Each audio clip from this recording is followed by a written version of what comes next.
Иртеден үк кар яуып тұрса да, ярминкеге келушілер шақты сәуде әретлері күзгі байлықтан сығылып тұра. Бигрәкте біртүк сатушы хужалыкларның машиналары тирәсендә чиратлар.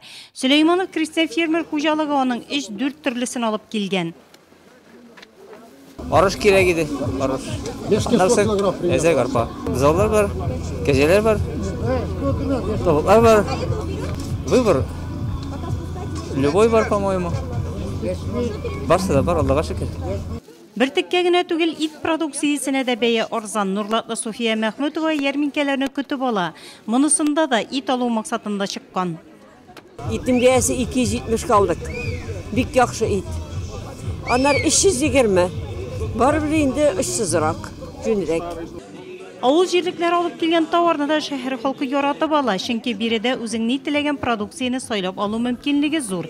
Сөт һәм аннан ясалган продукция, кайнатмалар, тузланган гөмбә барысы да мулдан. Киекле авылында яшәүче Вилсур Вәлиуллин үз хуҗалыгында куяннарны күп асрый. Шәһәр халкына ярминкәдә үз продукциясын тәкъдим итте ул. Кезгә таба ишетәбез, ярминкәгә шигырга файдасы булгач, ишетәбез шулай. Спрос бар, халык ала, диетический мясо битендә. Үткәрелгән көзге авыл хуҗалыгы ярминкәләренең 4-нчесе бу. Нурлатлылар шул вакыт эчендә кышкылыкка мул итеп яшелчәне туплады. Сәүдә рәтләрен Нурлат районы җитәкчелеге дә карап чыкты. Бәяләре арзан, ассортимент бай. Ит продукциясы да зерно бертектә, ул бәрәңге дә, алар бик күп сатылды. Үткән ярминкәдә генә баягы 22 тонна бәрәңге сатылган иде.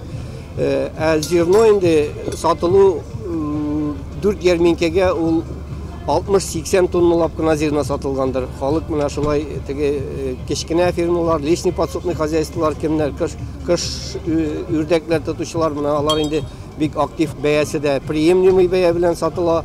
Бәйгә секендә халыкка доступный бәя, шуңа алар инде менә бу төр продукцияларын бик яратып алалар.